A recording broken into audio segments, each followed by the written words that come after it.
ازيكم يا غاليين؟ عاملين النهارده جايبه لكم حته فيلم ملوش حل. بس قبل ما نبدا الفيلم بتاعنا عندي ليكوا سؤال: تتصرف ازاي لو تهت في مكان بعيد عن اهلك؟ هستنى كومنتاتكم في التعليقات تحت. هاتوا حاجه تشربوها عشان نبدا الفيلم بتاعنا سوا. فيلمنا بيبدا النهارده في الهند سنه 1986 بطفل صغير اسمه سارو. كان بيجري في وسط الحقول وهو فرحان بالفراشات الصفراء اللي بتطير حواليه، ولكن في اللحظه دي بيسمع صوت اخوه جو وبينادي عليه، وبيروح مع جو يجري ورا القطر اللي بينقل الفحم، وبيتسلق جو القطر بتاع الفحم وسارو فبيتعلق على جنب القطر، وبيبداوا الاتنين يسرقوا الفحم من القطر. وبعد فتره قليله بيروحوا الولدين السوق وبيبدلوا الفحم اللي سرقوه بعلبتين لبن. وفي الوقت ده بيبدا سارو يلاحظ ان في شويه بياعين بيطبخوا الجريبي، وهو طبق محلي في الهند، وسارو بيطلب من اخوه انه يشتري طبق ليه. وبيبدا الاتنين يحلموا ويتخيلوا انهم عندهم مطعم بيبيع احلى المأكولات، وبيلاقوا امهم في انتظارهم ومعاهم اختهم الصغيره اللي اسمها شكلة، وامهم بتاخد منهم اللبن وبتحطه في اطباق صغيره وبتقدمه لهم عشان يشربوه. وبيبدا سارو يعزم على امه باللبن عشان تشرب هي كمان معاهم، لكن هي بتقوله ان هي مش عاوزه. وبعد كده بتقوم الام وبتلبس هدومها عشان تروح شغلها، وبتطلب من سارو يخلي باله من اخته الصغيره. وبعد شويه بيبدا جو هو كمان يستعد عشان يروح الشغل، لكن سارو بيقوله ان هو عاوز يروح معاه، وكده كده اختهم الصغيره نايمه. لكن جو بيرفض في الوقت ده، فبيقوم سارو بيبدا يشيل حاجات تقيله قدام اخوه عشان يثبت له ان هو يقدر يساعد في الشغل وانه ما بقاش صغير. واخيرا بيغير جو رايه وبياخد اخوه معاه،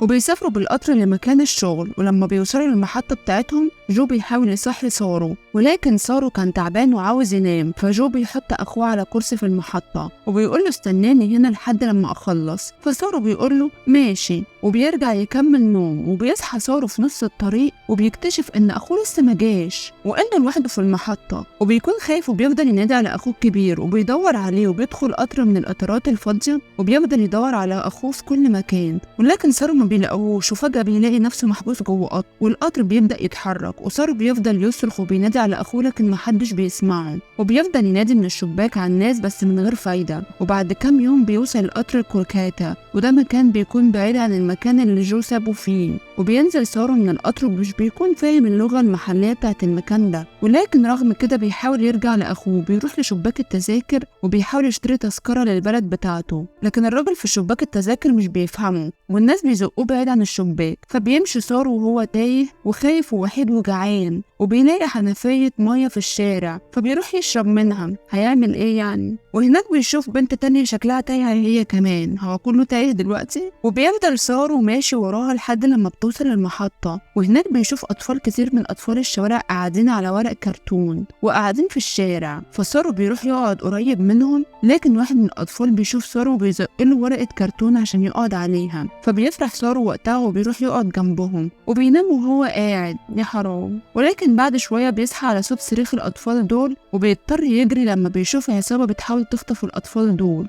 رغم ان في ضابط بيشوفه وهو بيجري والراجل بيجري وراه، بس الضابط بيفضل يدخن ببروده ومش بيعمل لهم حاجه. وبيفضل سارو يجري عشان يهرب لحد لما بيوصل لجسر، وتحت الجسر بيشوف مكان منور بالشموع. ولما بينزل لتحت بيشوف ناس كتير نايمين، فبيفضل يسند جنبهم وبياخد اكل من الموجود وبياكل وينام. وتاني يوم بيصحى على صوت الناس اللي صحيت، وبيروح للمكان اللي كان فيه اطفال الشوارع وبياخد كرتونه من اللي كانوا نايمين عليها. وبيفضل ماشي في المدينه مش عارف يعمل ايه، لحد لما بيقابل ست شكلها طيب اسمها نور، بتحاول تتكلم معاه وبتعرف انه مش بيتكلم غير هندي. فبتاخده معاها لبيتها وبتاكله وبتحميه وبتنيمه، وبتبدا تقول له ان في شخص اسمه رامي هيساعده هيوصل لبلده. تاني يوم بيصحى سارو وبيلاقي رامي ده في وشه وعمال يشوفه، وبيبدا هو ونور يتكلموا على جنبه وبيقولوا ان هو ده بالظبط اللي بيدوروا عليه. في الوقت ده بيبدا سارو يحس ان في حاجه غلط، وبيهرب سارو منهم، وبتحاول نور تطارده لكن مش بتلحقه. وسارو بيروح يعيش تحت جسر هناك لمده شهرين. وفي يوم سارو بياكل وبيشوف راجل قاعد في مطعم، وبيلاحظ ان سارو بيقلده وهو بياكل. فبيخرج الشاب ده وبيحاول يتكلم معاه وبيعرف انه تايه، فبيوديه الاسم وبيحكي لهم انه تايه. في الاسم بيصوروه بيودوه ملجأ مع 100 طفل تاني. وبيقابل سارو هناك بنت بتقوله ان المكان ده وحش جدا. وبعد 3 شهور بيشوف سارو الست اسمها صوت بتقوله انها نشرت صور عنه في الجرايد، ولكن محدش محدش من أهله جه، وبتقوله إن في زوجين من أستراليا اسمهم سو وجون عاوزين يتبنوه، إن هم عايشين حياة حلوة جدا هناك، وبتفضل تفرجوا على صورهم وصور البيت اللي عايشين فيه. بعد كده بتفضل الست سو تعلم سارو هو مجموعة من الأطفال التانيين اللغة الإنجليزية عشان تساعدهم، وسارو بياخد بعد كده الطيارة وبيوصل لأستراليا، وهناك بيقابل الزوجين الحلوين جون وسو، وبيبدأوا يقولوا له إن هم أهله وبيدوا له دبدوب جميل.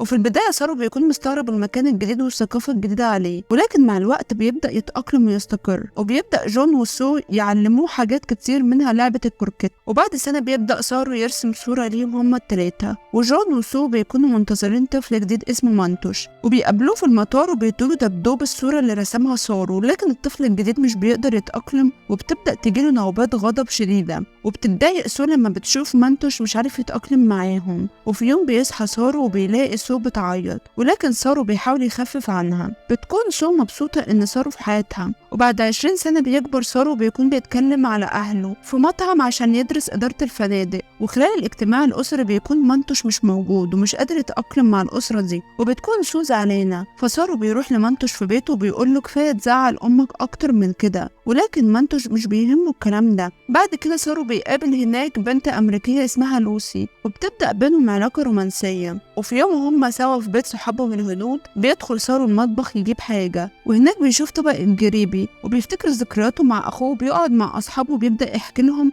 إزاي تاه من أخوه زمان. وبيبدأ أصحابه يقترحوا عليه يستخدم جوجل إيرث وبيبحث من خلاله عن المكان اللي اتولد فيه. وبعد كده سارو ولوسي بيدوروا وبيحسبوا المسافة اللي بين بلده وبين المكان اللي تاه فيه. وحتى بعد سنتين سارو مش بيكون يائس إنه يحدد موقع عيلته. وفي يوم لوسي بتزور بيت سارو، وبتكون لوسي على وشك تقول لجون وسو إن سارو بيدور على أهله الحقيقيين، لكن سارو بيمنعها من إنها تقول أي حاجة لأن أهله بالتبني ممكن يزعلوا. وقتها لوسي بتتحرك شوية والإحراج بيزيد لما مانتوش بيوصل البيت وبيبدأ يتخانق معاه كالعادة، وبيبدأ سارو يهينه قدام الكل. ولكن مانتوش لسه بتجيله نوبات غضب، فبيفضل يضرب نفسه وبعدين بيهجم على سارو، لكن لحسن الحظ أبوهم بيوقفهم. ومع الوقت سارو ولوسي بيبدأوا يتخانقوا، وبينفصل عنها سارو وبيكون متضايق من فكرة الإحساس اللي أهله عاشوه لما تاه عنهم، عشان كده انفصل عن لوسي لأنه حاسس إنها تستاهل شخص أحسن منه. وبعد شهور بيكون سارو لسه ما قدرش يحدد مكان عيلته، وفي يوم بيقابل لوسي بالصدفة واللي بتقوله إن صحة سو بتتدهور. بيروح سارو عشان يزور سو وبيعرف منها إنها مش عقيمة وإنها بتخلف عادي، لكنها بتقوله إن هي وجون اختارت تساعد الأطفال من خلال التبني، وبتقوله الحياة عليها ناس كتير بيعانوا ولازم نساعدهم. ووقتها سارو بيحس إن زعل مع مانتوش وبيقرر يروح يزوره ويعتذر له. وفي ليلة من الليالي وهو بيدور على جوجل إيرث بيقدر يلاقي المكان اللي عاش فيه، وبيقرب أكتر وبيفتكر الأماكن والحقول اللي كان بيجري فيها والأماكن اللي قضى فيها طفولته، وبيقدر يوصل للمكان اللي كان عايش فيه والحي كمان. وبيبدأ يعيط وبيفتكر أهله، وبيروح للوسي تاني يوم الصبح وبيقول لها إنه لقى بيت أهله. ولوسي بتفرح جدا وقتها وبيقول لها استنيني لحد لما أروح أزور بيت أهلي وأرجع لك. بيروح لسو بيقول لها إن طول الوقت ده كان بيدور على أهله. بتبدأ سو تشجعه وبتقول له إنها عاوزاه يلاقي أهله وإن هم هيفرحوا لما يشوفوه كبر وبقى راجل. فبيروح الهند وبيقعد في فندق، وبعد كده بينزل يمشي في نفس الحقول اللي كان بيمشي فيها وهو صغير، وبيفضل ماشي لما بيدخل الحي اللي كان ساكن فيه